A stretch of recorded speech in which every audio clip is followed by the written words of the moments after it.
Hey guys, what's up? Welcome back to the channel. Today we're going to be doing another best card loadout video, but this time it's going to be for Grover.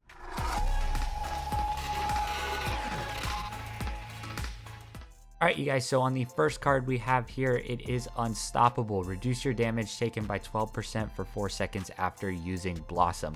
Now we know using Blossom is one of the most used abilities with Grover. It's how he gets the majority of his heals out. So being able to get a little bit of a damage reduction, being a healer, that is very, very important because you don't want to be dying, teams relying on you. So getting a little bit of damage reduction is huge, and it'll really help you on that midpoint if you're standing behind a double frontline team setup or just one frontline. We put this one to 2 points. On the next card, I believe you pronounce this Fatalis. It is hitting an enemy with crippling throw, reduces cooldown of Blossom by 1.8 seconds. We have this one to 3 points. 1.8 seconds was a very good amount. Like I said, using Blossom is Grover's biggest move.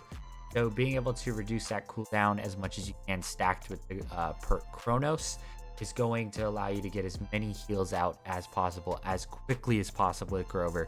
So using your left trigger ability or whatever you have it bound to on PC, Crippling Throw is kind of like an added move along with his main throwing act. Crippling Throw will deal 400 damage, so you're getting a little bit of extra damage, and at the same time dealing some cooldown time to your Blossom ability. Now on to the next card, Adrenaline, the biggest card in this deck. I always say it with every champion that I use, the card you should be using. I would have put it to 5 points, but 4, I had to average it out for other cards. So it is reduce your active cooldowns by 40% after getting an elimination. For healers, this card is even more important, more so important than using it with damages or front lines, because you're desperately trying to get as much healing out as possible, as quick as possible.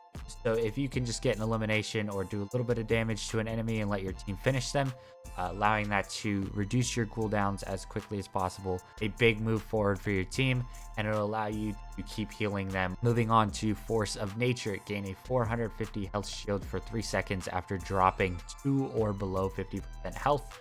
Now this goes hand in hand with the Unstoppable card.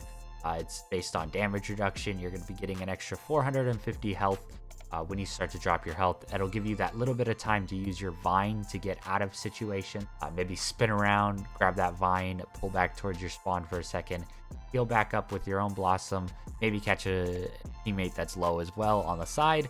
But it does have a 30-second cooldown timer for it. But in my opinion, using Grover, you shouldn't be getting hit as much considering you're sitting in the back, unless the flanks on your team aren't doing their job and trying to flank you. This one shouldn't be used as often. You shouldn't be seeing that 450 health shield pop up that much if you're dominating in the game, but it could definitely put you ahead with your team, help you out a ton on mid. Have this one put to 3 points. All right, moving on to the very last card, Rebound. Increase your healing received by 15% while at or below 50% health. Now this one is paired with Force of Nature card. It's there to help you if you do have a double healer setup, or maybe somebody on the other running like Damage Ying or Damage Genos.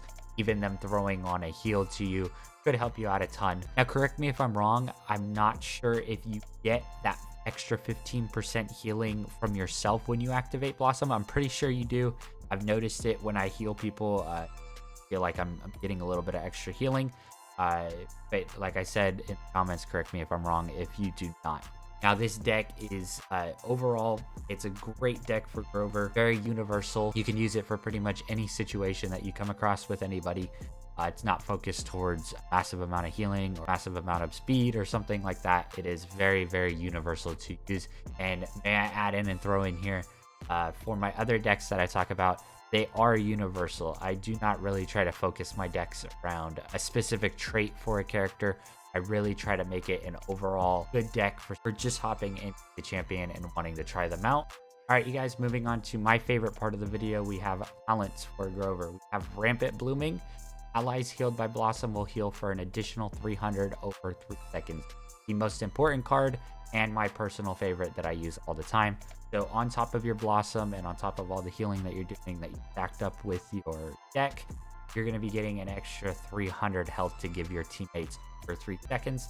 So it's just giving you a ton more healing to dish out for your teammates. Moving on to the next card, we have Ferocity. Increase your maximum damage scaling over distance by 60%.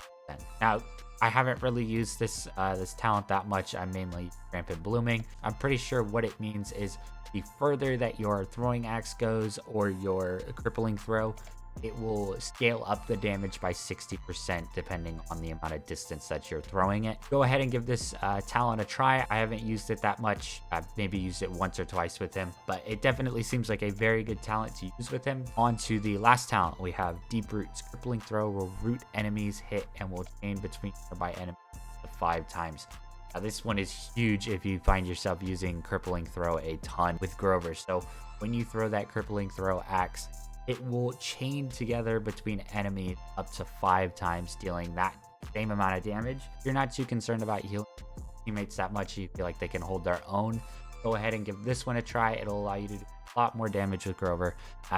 Even if I say have a damage Grover, that I don't know, I've never really seen a damage Grover. All right, you guys, that is going to do it for the best card loadout for Grover. I hope you guys enjoyed, and I hope this deck gets you some very, very good games.